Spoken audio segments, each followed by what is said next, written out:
Welcome back to Ballroom Feed. This is Technique Tuesday, and we actually have a request for a question here. And the question is, how do I better brush my feet on the slows and foxtrot? So we have a few different ways we can kind of answer this. The idea here is we're looking for as much control in these slower dances as possible, right? So yes, my feet brush as I walk and move through. Not so literally that they hit each other. The feeling is more that it's like I'm wearing really baggy pants, right? And my pant legs would hit each other as I would go to walk, right?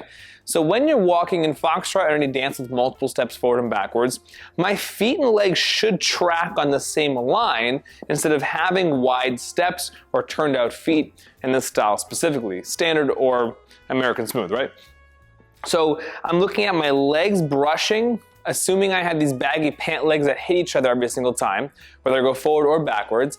The next issue is having soft enough knees that you can kind of soften the blow in between each step. You can see from the side, if I walk with straight legs, I kind of have no control and I just fall backwards.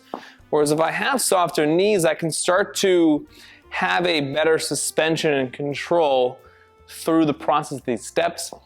And my last thing on this topic would be my feet are straight. They're straight up and down. So when I go reach backwards, my toe points directly into the floor instead of having turnout. So sometimes it could be as simple as people turning their feet out, and this starts to leave space in between their feet as they walk, instead of putting it straight down into the floor, and my feet now being parallel to one another, giving the ability for them to brush through much, much easier. This is an awesome question. I think we can go into 1,000 different ways with leg work and footwork and these different dances, or smooth in general.